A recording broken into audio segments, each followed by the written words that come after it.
Ronaldo akhirnya pulang ke rumah, pulang ke Manchester United. Jadi sepertinya tidak bisa ke lain hati. Oke, balik lagi di Gocek Bung Toel. Kali ini pasti soal Cristiano Ronaldo. Ronaldo akhirnya pulang ke rumah, pulang ke Manchester United. Jadi sepertinya tidak bisa ke lain hati. Padahal kemarin pergerakan transfernya sampai Jumat pagi menjelang siang itu masih ke Manchester City. Tetapi menjelang siang City menarik diri, lalu disitulah terjadi transfer dengan Manchester United dan akhirnya deal.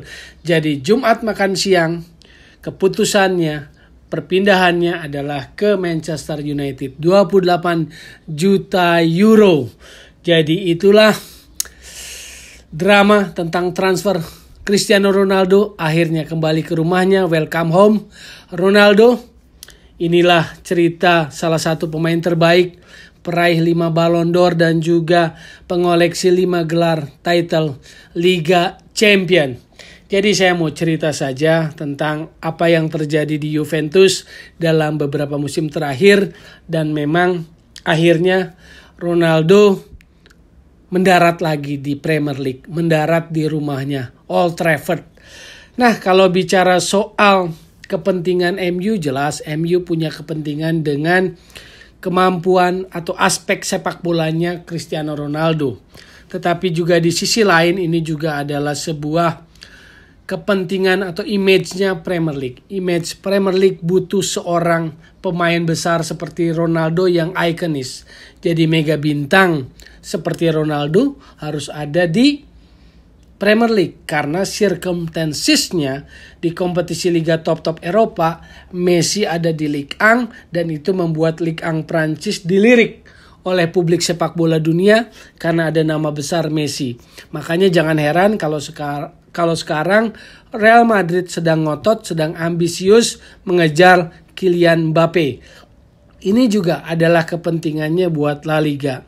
Karena La Liga banyak kehilangan pemain besar, nama besar dalam beberapa tahun terakhir. Ada Ronaldo, ada Neymar, ada Messi. Nama besar yang hilang dari La Liga, maka La Liga perlu mendatangkan nama baru, nama bintang, dan itu Kylian Mbappe. Jadi itulah circumstances-nya liga top-top dunia. Messi ada di Ligue 1 Prancis, Ronaldo balik ke Inggris Premier League, dan Kylian Mbappe sedang ditunggu dengan tawaran ambisius Real Madrid 170 juta euro. Jadi saya mau kasih gambaran besarnya tentang pergerakan transfer mengenai nama-nama besar, bintang-bintang yang ikonis tadi. Nah, kalau bicara soal Ronaldo akhirnya harus meninggalkan Juventus setelah 3 musim, setelah mencatat 134 pertandingan dan 101 gol. Memang sesuatu yang sepertinya sudah diperkirakan banyak orang. 2 musim terakhir di era Maurizio Sarri maupun juga Andrea Pirlo, situasinya memang kurang ideal, kurang nyaman bagi Ronaldo. Ronaldo seperti pernah diberitakan oleh La Gazzetta dello Sport, itu terisolasi di ruang ganti pemain. Jadi memang sejak kehadiran hari pertamanya di Turin, Ronaldo memang dibiarkan menjadi lebih besar dibanding klub. Jadi ada kesan, ada kecenderungan itu. Sehingga kemudian ada beberapa kejadian, misalnya waktu era Maurizio Sarri, pertandingan lawan Milan ditarik keluar, Ronaldo tidak bisa terima, cemberut, ngambek, langsung keluar menuju ruang ganti pakaian dan malah langsung meninggalkan stadion lebih dulu dibandingkan teman-teman lainnya. Itu di era Maurizio Sarri. Bahkan keesokan harinya setelah lawan Milan itu, teman-temannya latihan lagi di Continasa, Ronaldo malah bergabung menemani Andrea Agnelli dan John Elkann ke pabrik Ferrari di Maranello. Jadi sementara teman-temannya tetap berlatih. Jadi itu tadi perlakuan yang berbeda, treatment yang berbeda terjadi terhadap Cristiano Ronaldo di Juventus di Italia. Nah ini yang kemudian memicu situasi ketidaknyamanan Ronaldo karena dia mulai terisolasi di ruang ganti. Juga di era Andrea Pirlo kan di pertandingan yang menentukan paling penting lawan Inter, Ronaldo diganti di menit-menit akhir, itu pun dia tampaknya kurang sreg, ngambek, langsung balik ke ruang ganti pakaian, sementara teman-teman lainnya tetap ada di bench pemain. Disitulah situasi-situasi yang makin membuat bahwa prediksi Ronaldo akan keluar dari Turin, dari Juventus itu makin menguat. Bahkan juga ada kejadian di masa Covid, di masa pandemi pelarangan itu, ada 3 pemain, Dybala, Arthur, Weston McKenzie, itu kan ada pesta private lah, melewati jam atau aturan larangan Covid itu, dan akhirnya klub kan menjatuhkan sanksi kepada 3 pemain itu, dan pada pertandingan berikutnya mereka tidak dimainkan. Sementara Ronaldo dengan pacarnya itu pergi ke luar daerah, ke perbatasan, memang mau naik gunung, tapi kan secara di atas kertas, secara aturan formal itu sama-sama melanggar aturan Covid yang diterapkan kepada seluruh anggota skuad dari Juventus. Tapi perlakuannya berbeda. Ronaldo tidak mendapatkan sanksi seperti ketiga pemain itu, Dybala, Arthur, dan McKenzie. Jadi situasi terakhir memang tidak ideal, tidak cukup nyaman bagi Ronaldo, dan masa depan Ronaldo di Juventus itu memang diperkirakan akan pergi keluar. Hanya kemudian kan yang menarik kemana nih, City atau Juventus? Memang akhirnya Juventus, karena di situ juga ada banyak katakanlah intervensi. Bruno Fernandes melakukan percakapan, Rio Ferdinand juga melakukan kontak dengan Ronaldo, dan saya pikir Ronaldo akhirnya berlabuh ke rumahnya lagi. Memang MU boleh dibilang rumah kedua Ronaldo atau rumah utama yang mengangkat karir Ronaldo ke puncak, ya memang MU.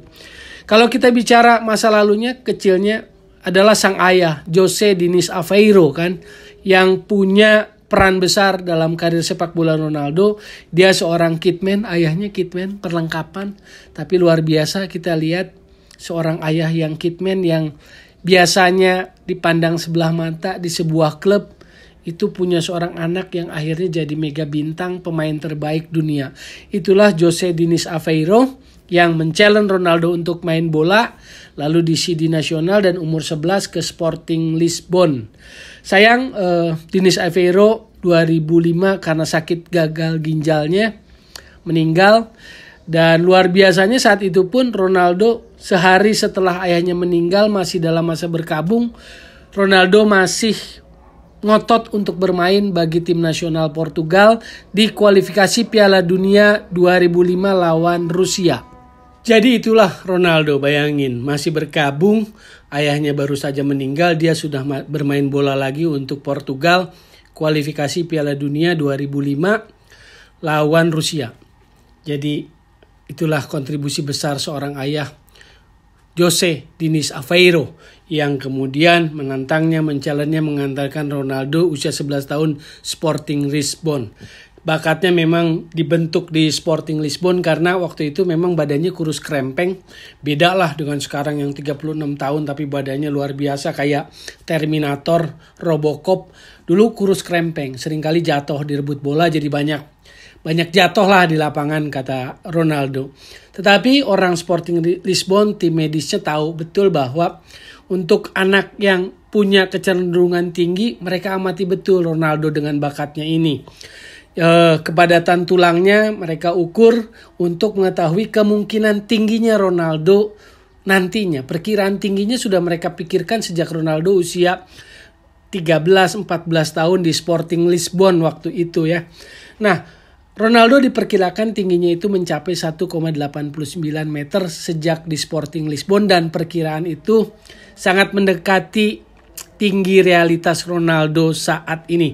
Bayangin tuh ya, saya mau kasih tahu informasi itu betapa sepak bola sudah mencapai tahapan yang lebih dalam sampai detil begitu. Kepadatan tulang, perkiraan tinggi seorang pemain, karena bukan apa-apa. Untuk pemain atau anak usia muda yang cenderung lebih tinggi, itu diharapkan mereka tidak dipaksakan melahap jumlah pertandingan yang berlebihan di masa usia muda. Karena itu akan berpengaruh pada perkembangannya. Itu maksudnya. Anak usia muda yang kecenderungan punya tinggi badan tinggi jangan dipaksakan melahap jumlah pertandingan yang berlebihan.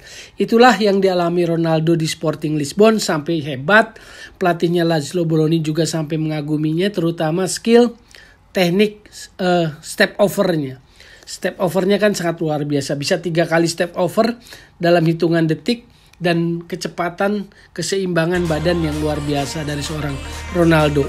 Denilson lah kalau zaman 98, pemain Brasil yang juga punya kelebihan soal step over. Bakat-bakat itulah yang kemudian Ronaldo dilirik oleh Manchester United. Momennya adalah waktu uji coba dengan MU. Selesai pertandingan, ada satu nama yang berpengaruh besar pada karir Ronaldo, yaitu Roy Keane. Roy Keane lah yang waktu itu selesai pertandingan bilang ke Sir Alex Ferguson, memaksa Sir Alex Ferguson agar segera memboyong anak itu atau Cristiano Ronaldo ke MU. Roy Keane yang ngomong. Dan itu yang kejadian, diboyonglah Ronaldo ke Old Trafford, ke MU. Awalnya minta nomor 28, tapi Sir Alex langsung memberi jersey nomor 7 waktu itu. Sahabatnya waktu itu atau teman dekatnya adalah Gabriel Heinze. Kenapa dekat, kenapa cepat akrab? Karena waktu Ronaldo masuk di Sporting, masih kanak-kanak, masih usia muda, dia pernah jadi bellboy dan Gabriel Heinze sudah ada di tim utama Sporting Lisbon. Jadi akrabnya dengan Gabriel Heinze. Dan kalau sekarang Ronaldo balik lagi ke MU, sepertinya itu mungkin pilihan yang paling pas, karena seperti Guardiola bilang, pemain-pemain seperti Messi dan Ronaldo punya pilihan sendiri kemanapun mereka mau mendarat di klub manapun. Itu Pep Guardiola sempat berucap seperti itu, berkomentar seperti itu, dan Ronaldo memilih kembali ke Old Trafford. Karena mungkin itulah cintanya, hatinya sudah dia berikan untuk Manchester United. Jadi selamat menikmati lagi, saya pikir ini momen kedua. Ini fase kedua Ronaldo berkostum setan merah. Yang pertama dia sudah menyumbangkan 118 gol dari 292 pertandingan yang dilakoninya. Ini bab baru kehidupan Ronaldo di MU di bawah asuhan Ole Gunnar Solskjaer. Selamat menikmati kehebatan pemain terbaik dunia ini di Premier League Inggris bersama Manchester United. Sekali lagi, jadi solusi bukan polusi, dan tetap di Gojek Bung Toel.